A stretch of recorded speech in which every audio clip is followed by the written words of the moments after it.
My family uninvited me from Christmas at the $8,000 chalet I paid for, so I canceled it and watched their perfect holiday plans fall apart. My name is Patrick. I'm 28, and my relationship with my family has always been complicated. From the outside, we looked like the perfect suburban family. Dad, always dressed in neat business clothes with that know-it-all attitude. Mom, the peacekeeper who always sided with him. And my younger sister, Vanessa, the golden child who could do no wrong.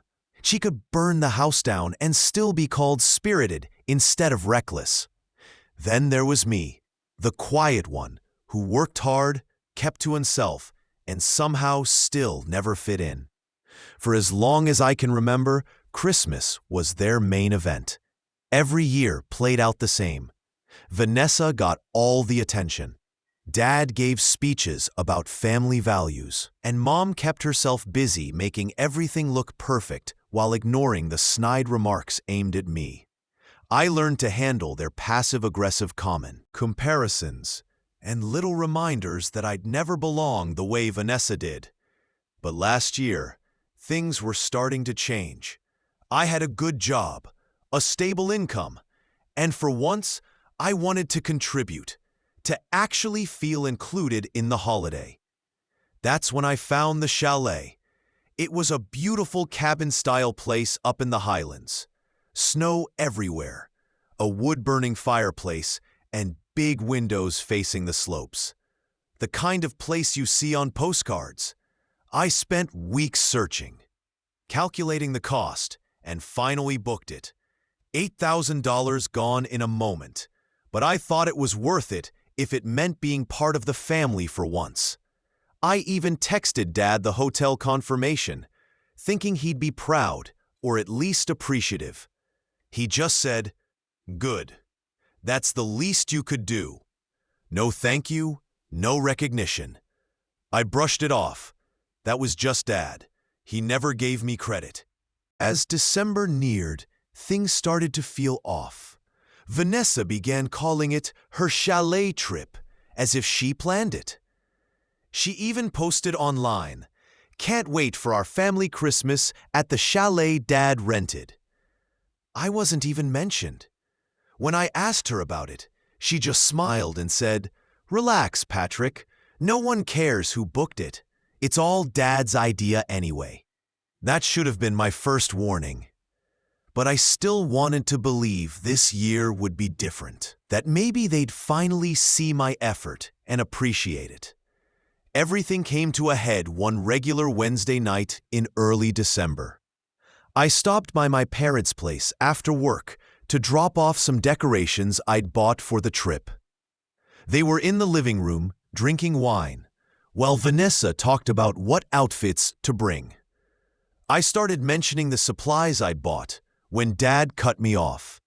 "You're not invited to Christmas this year," he said sharply, like he was giving an order. At first, I thought I'd misheard.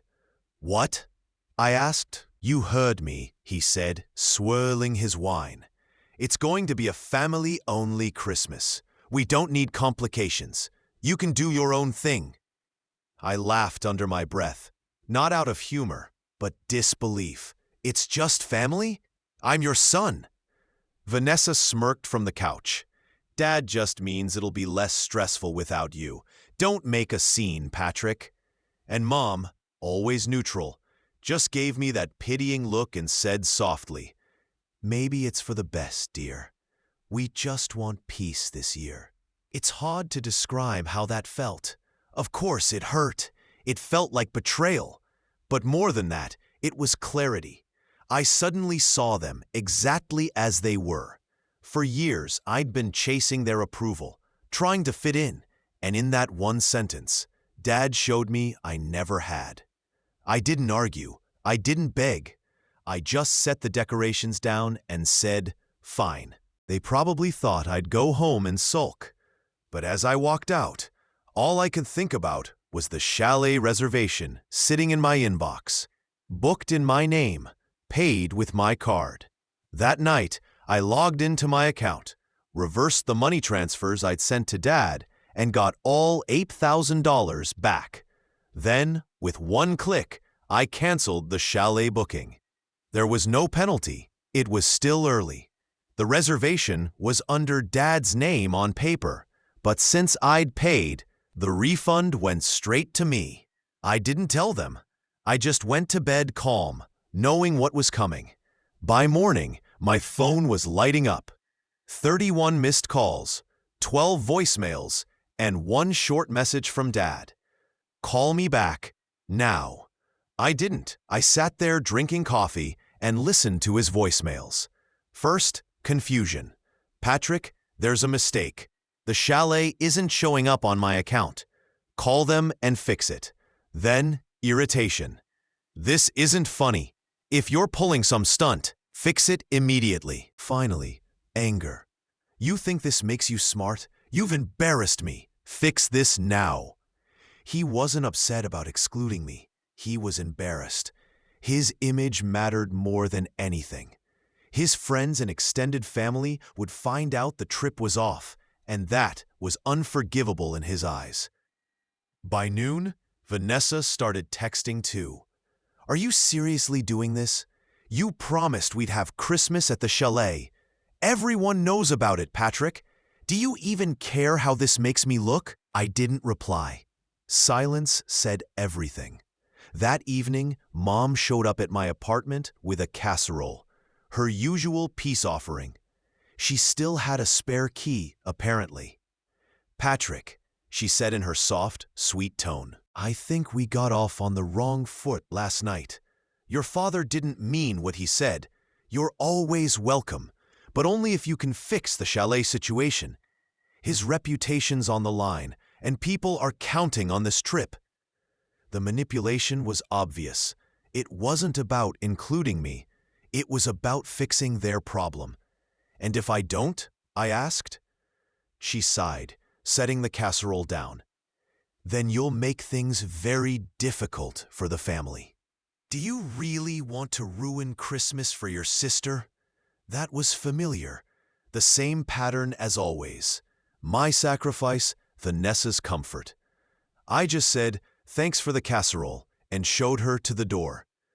Later that night, Vanessa added me to a new group chat she'd created. Christmas at the chalet. The irony was unreal. She clearly didn't know I'd canceled everything. They were all chatting about ski gear, champagne, and Instagram photos. Dad said, I'll handle the wine. Mom replied with emojis. It was like they were trying to erase me, even though I'd made it all possible. Then Vanessa tagged me. Patrick, can you send the updated booking confirmation? Dad wants to make sure dinner reservations are set. I stared at the message for a long time. Part of me wanted to expose them right there, to tell everyone the truth. But something told me to wait. Let them dream a little longer. The longer they floated in denial, the sweeter it would be when reality hit. Over the next week, they started bragging to extended family about the chalet trip, acting like Vanessa had organized it. One of my aunts even called, confused. Your sister said you're not going. That can't be true. You paid for it. When I confirmed that Dad had uninvited me, she was stunned. Word spread quickly, and their perfect image began to crumble. Their messages grew more desperate, but nothing prepared me for Dad showing up at my door one night. Not angry this time, but pretending to be calm. He stood there in his coat, holding a bottle of wine, trying to act friendly. Patrick, son, he said smoothly, we need to talk about this chalet situation. Let's be adults. We can work something out. That's when I knew. They weren't just desperate. They were scheming. It was the same cold, calculating expression I had seen him use in business meetings when I was younger. The look that said he was already 10 steps ahead, and I was just another piece in his plan. Can I come in? He finally asked. I hesitated, but curiosity won. I opened the door wider and let him in. He set the bottle of wine on my counter without asking, as though the place belonged to him. We sat across from each other, the silence stretching. Then he leaned forward, elbows on his knees, and said, "Listen, about what I said the other night, uninviting you. That was harsh. I was frustrated. You know how things get." I didn't reply. I just waited. He shifted in his seat before continuing. "Your sister's been under a lot of pressure lately. Her job's unstable. She's worried about money, and this chalet trip, well, it means a lot to her. She wants to impress her friends, keep her reputation intact. You understand, don't you?" There it was, the talk I'd expected. Once again, Vanessa's feelings came first. My role was to fix her problems and protect her image, even if it meant being invisible. Dad cleared his throat and leaned back. "So here's what we'll do. You'll rebook the chalet, use your card again, and put it under my name so I can manage things properly. In return, we'll discuss getting you more involved in family decisions since you've said you want that." More involved? He said it like he was offering me a reward, as if being part of my own family was a privilege I had to earn by paying for it. I kept my voice steady. "So, let me get this straight. You want me to rebook an $8,000 trip after you told me I wasn't invited, just so Vanessa doesn't get embarrassed?" His smile flickered for a moment before he forced it back. "It's not about embarrassment. It's about family unity. You wouldn't want to be the reason Christmas is ruined, would you?" I almost laughed. Family unity. The phrase sounded empty coming from him. I stayed silent, letting the pause stretch. Dad hated silence. He always rushed to fill it. And as expected, he started again, this time sharper. "If you refuse, Patrick, you're sending a message to your mother, sister, and everyone else that you don't care about them. And if that's what you want," he hesitated, narrowing his eyes, "then don't expect us to be there when you need us." It wasn't just the words. It was the cold tone. Deep down, I'd always known they'd never truly be there for me. But hearing it framed like a business threat made it vital. For him, family wasn't about love or loyalty. It was leverage. I took a breath, keeping calm. "So, you're threatening to cut me off unless I pay for everything again?" Dad leaned back, arms crossed. "Not a threat, just reality. You're old enough to know how the world works. Nothing's free." That sentence broke something inside me. I remembered every time I'd helped them, the loans I gave when Dad's investments failed, the weekends I spent fixing their house, all the patience I showed while Vanessa got praised for doing almost nothing. And now he looked me in the eye and said none of it mattered unless I opened my wallet again. I don't know if he saw the change in my expression, but for the first time that night, I think he realized I wasn't giving in. His fake charm slipped, and he muttered, "Don't make this harder than it needs to be, Patrick." But the betrayal wasn't over. 2 days later, my bank called. "We've flagged a suspicious transaction," the representative said. "Someone tried to use your account details to make a large purchase. A chalet reservation. The name on the booking attempt was your father's." That was when the last bit of trust disappeared. My first reaction wasn't even anger. It was an empty, sinking feeling, as if the ground dropped out beneath me. I knew Dad could manipulate, but I didn't think he'd go so far as to commit fraud with my information. The bank explained that the charge was blocked because the billing name didn't match the account holder. Otherwise, it might have gone through. I thanked them, hung up, and just sat there, staring at my phone. My own father had. There was no family bond left, only control. For him, everything was about winning. If he couldn't pressure me with guilt, he'd try money. That night, I didn't sleep. I lay there replaying everything, Vanessa's posts about her chalet, mom's casserole and guilt trips, dad's smug look at my apartment, and now this. The betrayal was deep and heavy, but somewhere in that moment, I felt something new, painful yet freeing. I realized I didn't have a family, not really. The next few days were rough. Vanessa doubled down online, painting me as the villain. She posted vague comments about selfish people who ruin everything. Her friends filled the comments with sympathy. One cousin even texted, "Did you really cancel Christmas?" Just like that, the story flipped. I wasn't just left out anymore. I was blamed for everything falling apart. Mom started messaging nonstop, begging me to fix this. She said things like, "Your father is under so much stress," and "Vanessa's heartbroken. You know how much this means to her." Not once did she ask how I was doing. Not once did she acknowledge what they had done. At work, I could hardly concentrate. I'd be at my desk with spreadsheets open, but my mind kept replaying Dad's line, "Nothing's free." It echoed like a curse. In his world, affection came with a price. My performance slipped. I stayed late just to avoid going home and facing the silence. Loneliness hit hard. Christmas lights went up across the city. Couples walked hand in hand. Children pressed their faces to toy store windows. Everyone seemed wrapped in warmth and togetherness. Meanwhile, I had a one-bedroom apartment and a pile of unanswered texts that reminded me I wasn't welcome. I'll admit, there was a night when I almost cracked. I held my phone, thumb hovering over Dad's name, thinking if I apologized and gave in, everything could be fixed.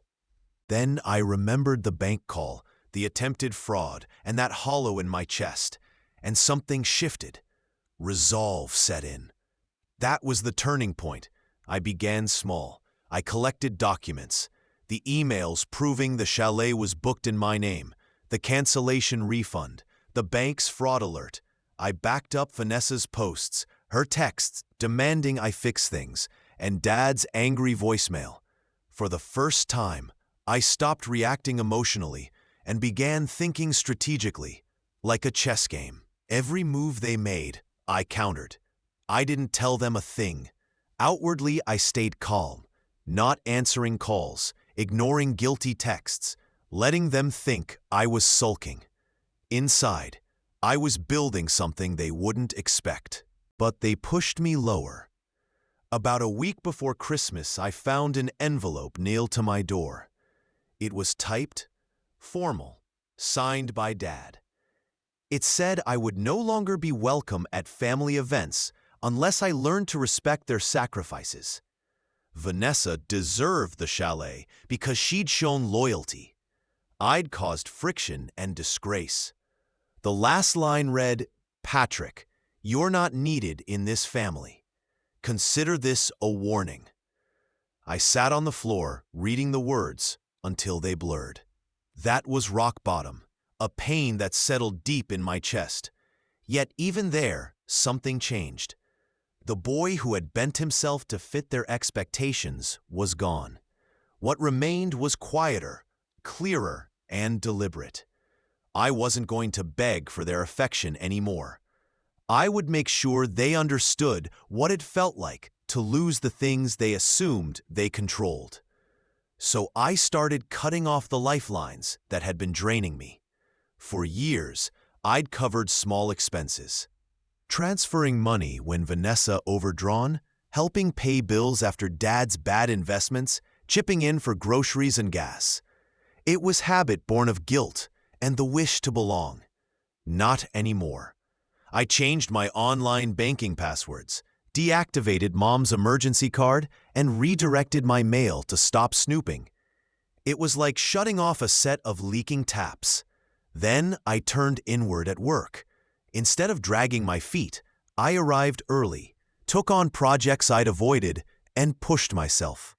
Partly I needed purpose. Partly every hour I invested in myself was a step away from their shadow. Within weeks, my supervisor noticed. By the new year, the words promotion and raise were being mentioned. Momentum built. My bank balance grew. I stopped reading their manipulative messages and began going to the gym after work. The routine, the effort, the steady gains, all feeding a new confidence. I reconnected with friends I drifted from because my family disapproved. Julian, a college buddy with a small marketing agency, asked me to help freelance. What started as side work became a major source of income. "You've been hiding your skills," Julian joked. "If your family doesn't see you, others will." Outside their bubble, I found respect and recognition. That's where the real power shift began. Remember the files I'd collected? Chalet receipts, Vanessa's posts, the fraud alert, Dad's voicemail? I started assembling them, not from spite, but to prove I wasn't imagining things. The evidence was clear. They'd tried to erase facts, twist the story, even use my information against me.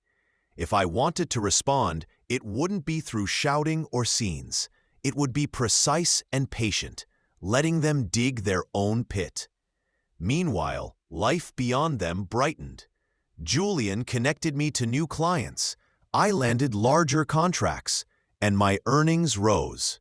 I moved into a bigger apartment with floor-to-ceiling windows and a skyline view. Nights standing there with a glass of wine, I'd think, this is mine, not theirs.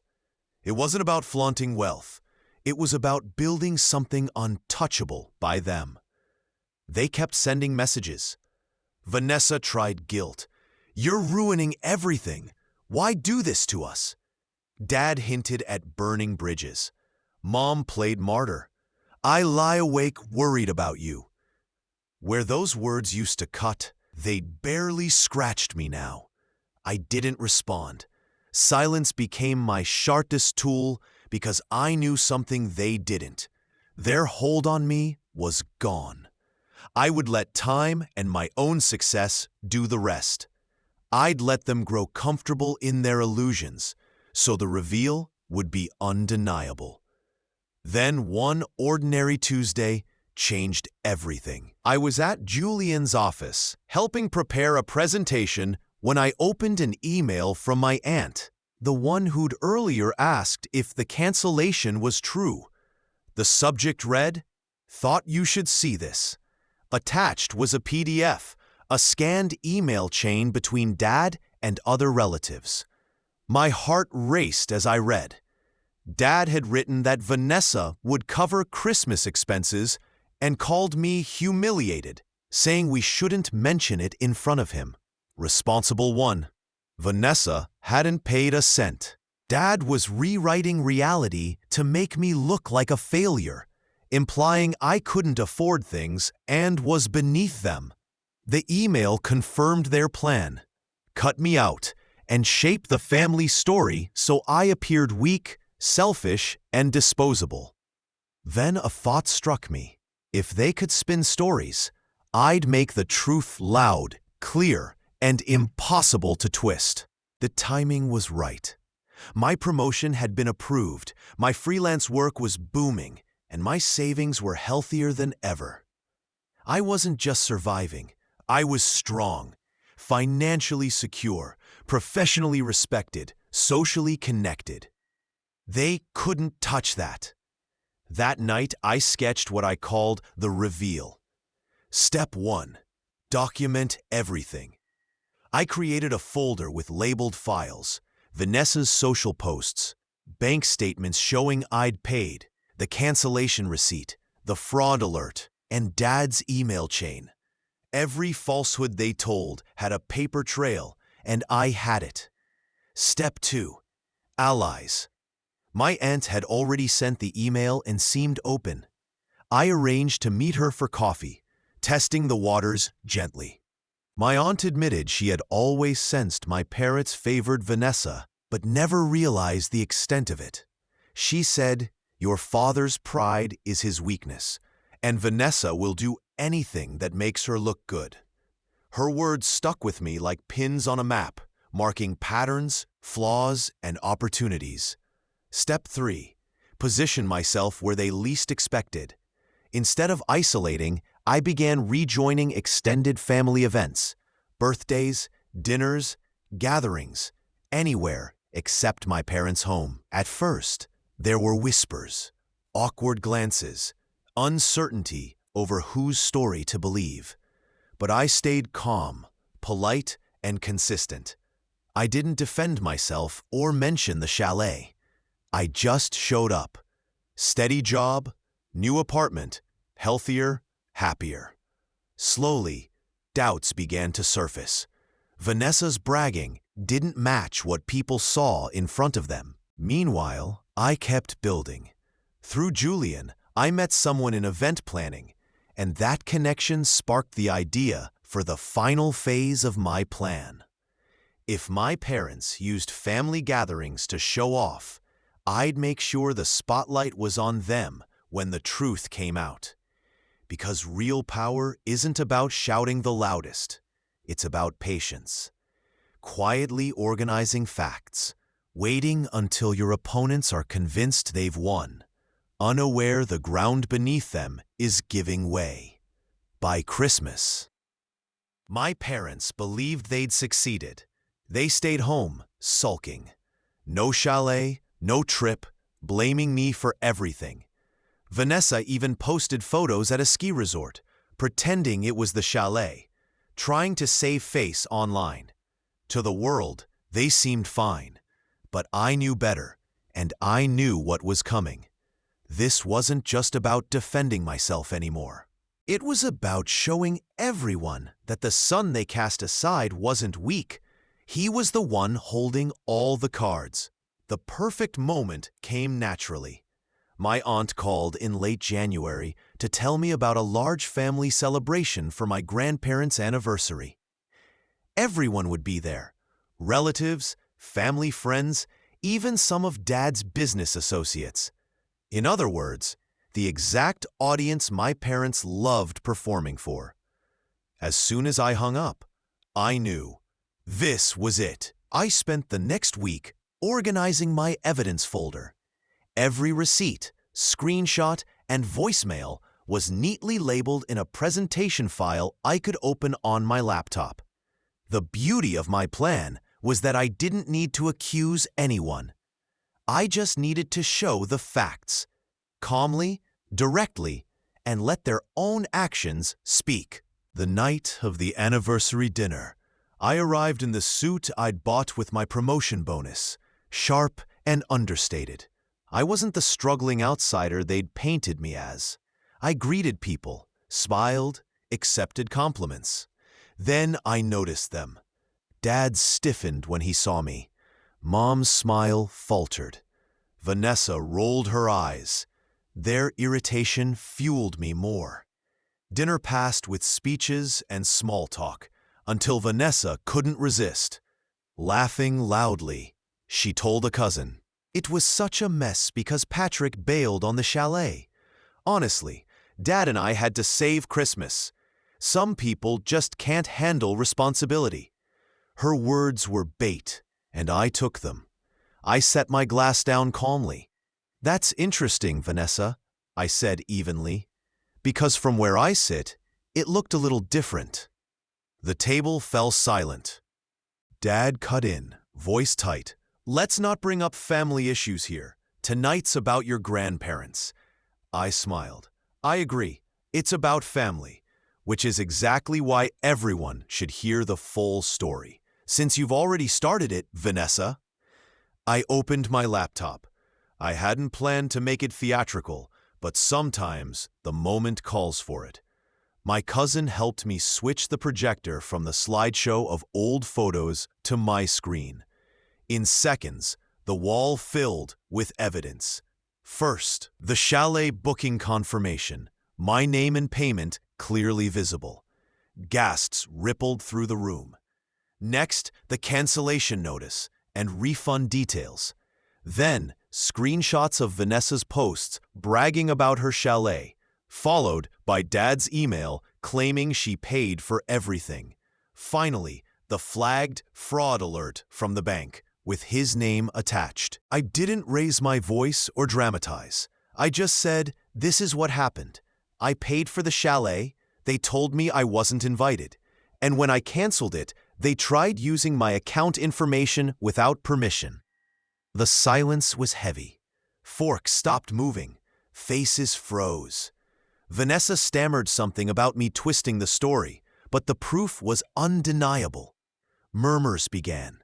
My aunt shook her head. My uncle muttered, I knew something wasn't right. One of Dad's business contacts whispered, unbelievable. For once, I wasn't the outsider. Everyone in the room knew the truth. Dad tried to recover, raising his glass. Let's not overreact. It was just a misunderstanding. I stayed composed. A misunderstanding is forgetting to invite someone. This was deliberate, and I think everyone deserves to know what family values mean to you. The word values hung in the air like a blade. Mom whispered, Patrick, please stop. But it was too late. The damage was done. Their carefully built image shattered before the very people whose approval they craved. I didn't stay much longer. I didn't need to. As I walked out into the cold night air, I heard the hushed conversations and questions directed at them. For the first time, the weight wasn't on me, it was on them, and the freedom I felt was unlike anything before. The fallout came quickly. The next morning, my phone buzzed non-stop, not from my parents, but from relatives and friends who had been there. Messages of disbelief, sympathy, even invitations. You were right to show everyone. Come spend the holidays with us next time. Word spread fast. My parents' reputation, once guarded so carefully, was in ruins. Dad's colleagues stopped taking his calls. One business partner withdrew from a project, citing ethical concerns. For a man obsessed with appearances, it was the collapse of his world. Vanessa tried to save face on social media, posting vague comments about toxic siblings and jealousy. But no one believed her. Screenshots of her earlier boasting circulated among relatives. Each attempt to play victim only made her look worse. Her followers dwindled. Friends distanced themselves. Mom, the longtime peacemaker, withdrew completely. Her pleas to just move on fell flat. Silence was seen as complicity now. I remained quiet. No gloating, no explanations. Silence, the same thing I once hated, became my strongest tool. Weeks passed, and the distance between us grew. No more calls, no guilt trips, no letters on my door. It was as if they finally realized they had no hold over me. And the best part? I didn't miss them. For the first time, I felt light. I had friends, a stable career, and peace. One afternoon in March, I met my aunt at a cafe. She told me Dad had tried hosting a dinner to clear the air, but few showed up. People aren't buying his version anymore, she said with a small smile. You don't see it yet, Patrick, but you won. Not just against them, but against their control over you. That night, standing by my apartment window, I looked out at the city lights. For years, I'd begged for a seat at their table, molding myself to fit their expectations, carrying the weight of their approval like a burden. But I didn't need it anymore. Their chalet plan had failed. Their reputation had crumbled. Their grip on me was gone. As I turned away from the window, a quiet smile formed. Because the truth was, they hadn't banned me from Christmas. I was the one who finally shut them out.